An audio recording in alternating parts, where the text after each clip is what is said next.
You have to unmute, Joel. You have to unmute. Thank you. All right, now everything is operating. We'll call the May 3rd, 2021 meeting of the Lock Haven City Council order. Please rise for Mo Hosannas, followed by the Pledge of Allegiance.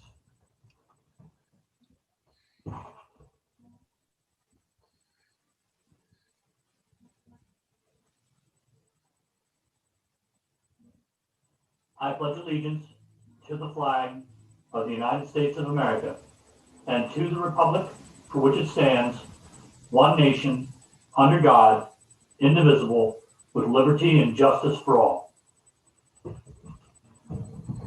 Roll call, please. Councilmember Byerly. Here. Councilmember Conklin. Here. Councilmember Mizzordi. Here. Councilmember Mincer. Here. Councilmember Morris. Yeah. Councilmember Stevenson. Here. Mayor Long. Here. Acceptance of or correction of the minutes of April 19th regular meeting. Move acceptance. Second. Okay, we have a motion on the floor and a second. Any further question or comments on the motion? Call for the vote, please. Councilmember Byerly. Yes. Councilmember Conklin. Yes. Councilmember Mizzordi.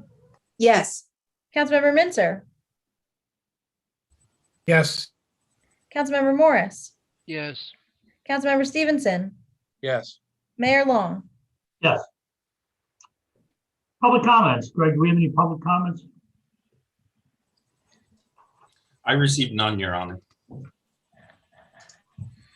I actually have received some questions about status of the Sunset Pines project.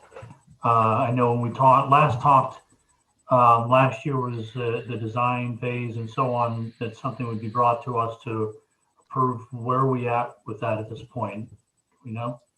The preliminary design was done last year, which estimated the cost of each phase. This year, the engineering is being done by the city engineer, and the director of public works has been off for 2 weeks, so I don't have more of an update than that. But I can have the director of public works and city engineer write up a report to send to council members, giving an update on where that project is right now. Thank you. I'd like to be able to answer a couple of questions for them. Just one other thing too, since we're doing the paving and so on here, the question came up, and I know you answered before, that the paving on 4th Street was starting from the railroad tracks. Is there any plan to do the other side of the railroad tracks in the near future? There are some complaints about work that was done with water lines down there that has created a big dip in the paving and so on. That section of 4th from railroad to water, is that what you mean? Yes. Okay. All of that excavation was actually done by the university to put in its fiber line. Mm-hmm. But at present, that isn't on the horizon to be paved, at least in the next 2 years. It hasn't been included in any discussions yet. Okay. Thank you. I just wanted to address their concerns. Anyone else have any public comments? Okay. Correspondence 5A, the Lock Haven Summer Concert Series. Supporting the comprehensive plan goal to connect residents with cultural and arts resources, the Director of Community Life has some information about this year's 2021 Summer Concert Series. So the Summer Concert Series Committee is excited to announce the schedule for the 2021 Summer Concert Series. This year, we will be offering 16 concerts.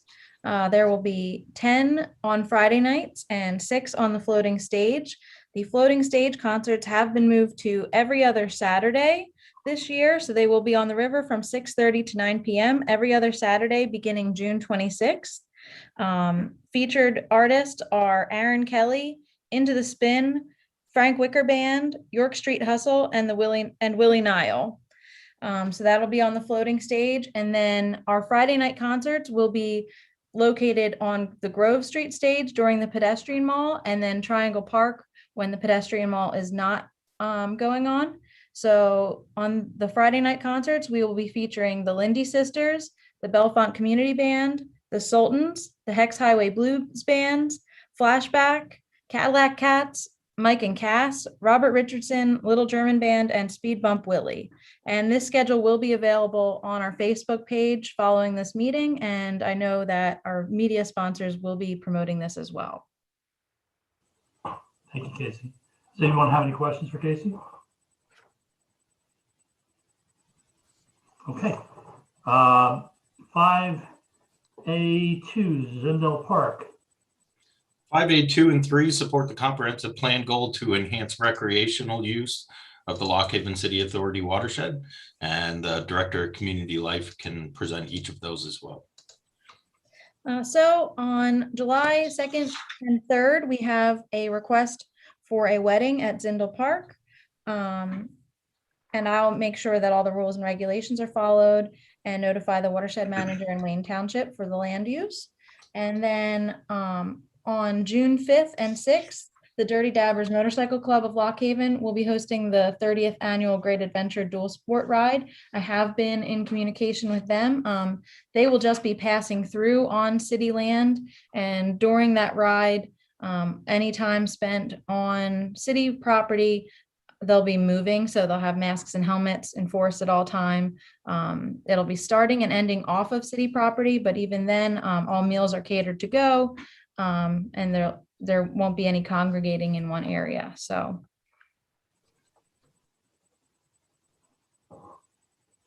what's the wish of council? I move both requests. Second. Motion on the floor and a second. Any further discussion on the motion? Call for the vote, please. Councilmember Byerly, Yes. Councilmember Conklin, Yes. Yes. Councilmember Missouri, Yes. Councilmember Minzer, Yes. Councilmember Morris, Yes. Councilmember Stevenson, Yes. Mayor Long. Yes. 5B, Economic Partnership Timeout. This is just a reminder for the timeout, which will take place Thursday, May 27th from 5:30 to 7:30, which council approved last week, the use of the East Main Street parking lot for that timeout. 5C, milling of East Water Street should begin on May 17th. I guess I'll let you finish that. Supporting the comprehensive plan goal of updating aging infrastructure, the milling of East Water Street should begin on May 17th. And right now the crew is finishing up the installation of ADA compliant intersection upgrades on Water, Spring, and 4th Streets. Spring and 4th will be scheduled after Water Street is complete. Okay.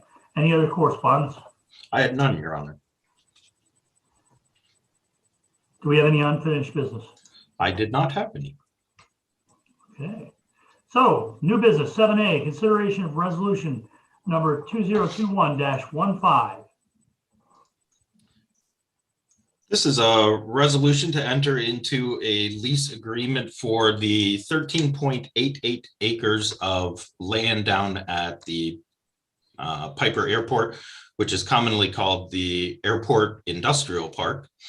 So this is all of the land that is available in that industrial park, and it has been held in the past by Anadarko.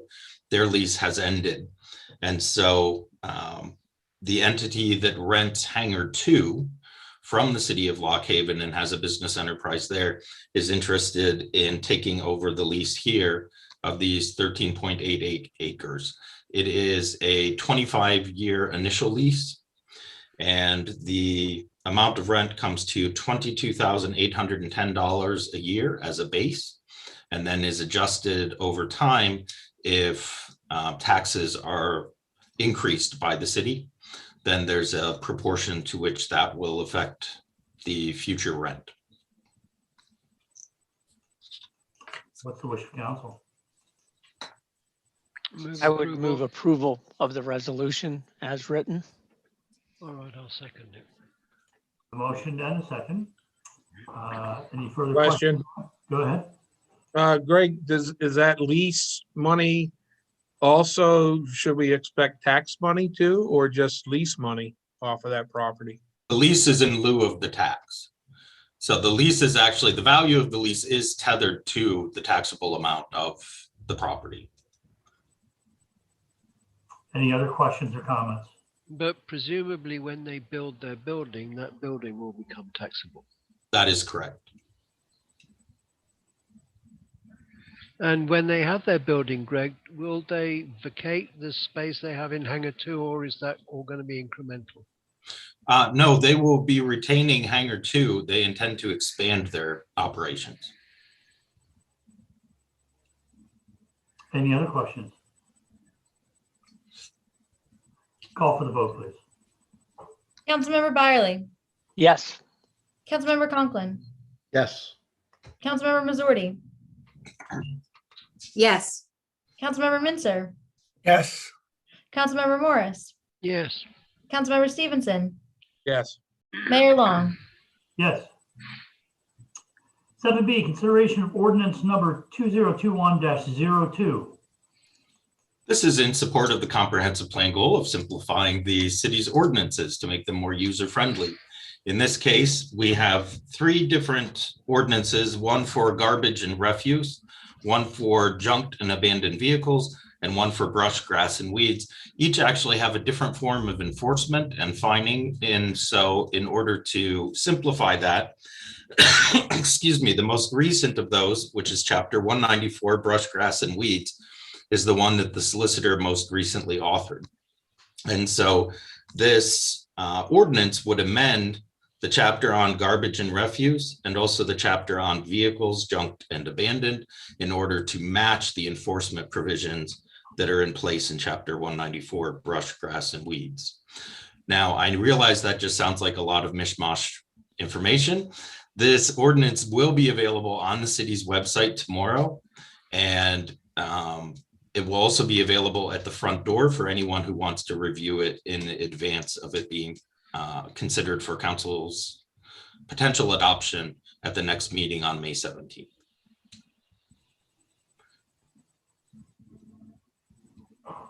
Anyone have any questions?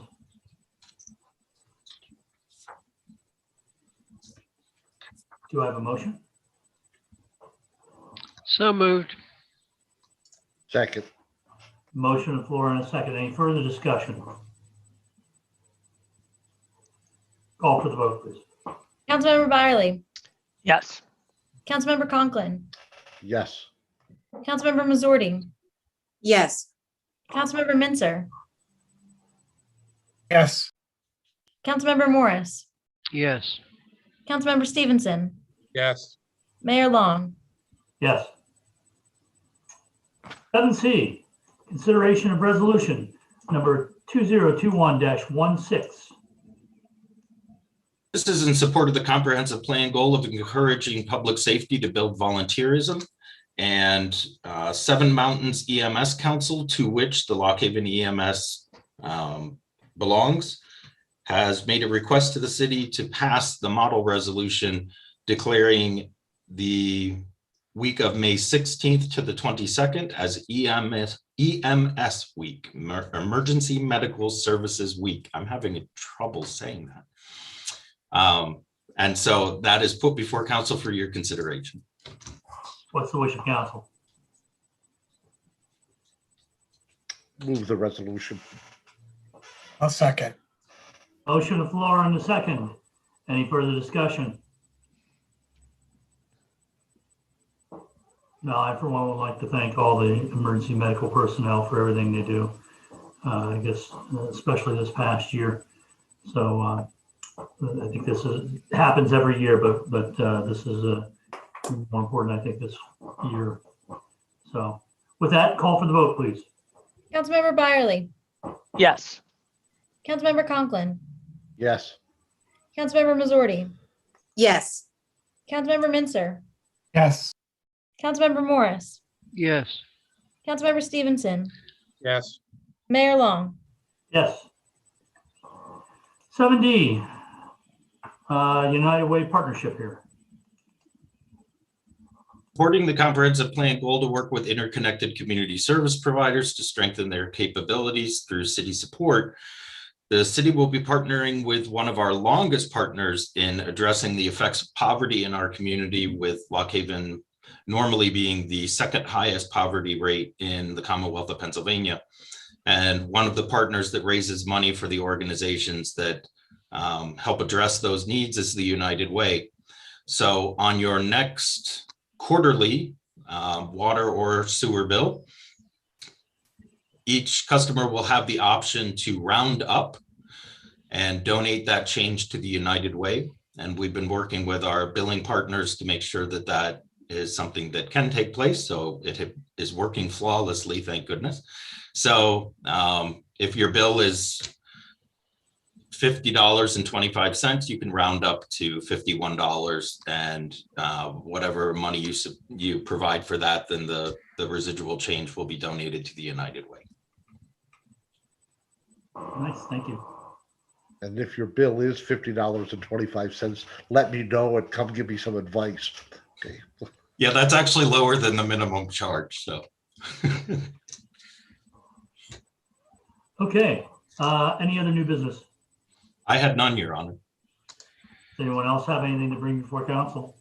I have two things. One is just to let folks know, because I wasn't aware of it till I made contact with them. The companies that provide us our external water and sewer line coverage, the Home Serve company that has the contracts that are promoted by the Pennsylvania Municipal League. In a recent conversation with those folks, I found out that we also have available to our citizens internal drained and water lines. So if you have a lot of houses in our city still have cast inside drain lines, and they are coming quickly to an end of life for many of them. So there is a separate policy that you can get for internal lines. I think it's around $10 a month, but I'm not sure. But it won't take long if you break a drain line on a second or third floor, of which I've had happen, to easily pay for that $10 a month. So just letting you know that HomeServe does offer that as an option. They have not solicited any money yet. But the other thing is just a question, just something to relay to the manager to please pass on to Public Works. At the intersection of Vesper and Water, the southwest corner towards the attorney's offices, that corner has a pothole on it that isn't terrible yet, but there's a lot of traffic that comes around that turn, and it'll get worse in a hurry. So I will pass that on. Thank you. This evening. Okay. Anyone else have anything? It's funny, actually, Rick, you bringing up the water line, I ran into a recent issue with, it was on social media basically, but this misconception that the city is responsible for water things that are on the other side of the meter on out. Just clarify for anybody watching, it's from out where the water line is in the street. Right. Us paying for the water line in from there is almost like us paying to repave your driveway. We don't do that. So just to be clear, the property owner is responsible from the main line on in. So sorry about that. Sorry, Steve, what'd you say? Okay. All right. Does anyone have anything else? I would like to, we have a lot of people, it seems like, in the city of Lock Haven, whose parents fell in love with one another in August, but tomorrow will be the birthday for at least 5 people I know in the city, some of whom are employees, some of whom are elected officials. So a happy birthday on May the 4th to those individuals. May the 4th be with them. Indeed. Just gonna say, Thank you very much. You are very welcome. Anything else? Do I have a motion to adjourn? So moved. This may be a record council meeting. Thank you, everyone. We're adjourned. Thank Thank you. you. Good night, folks. Night. Right. And I think Baney had another one faster. Is Greg, is Tony going to be in tomorrow yet or not?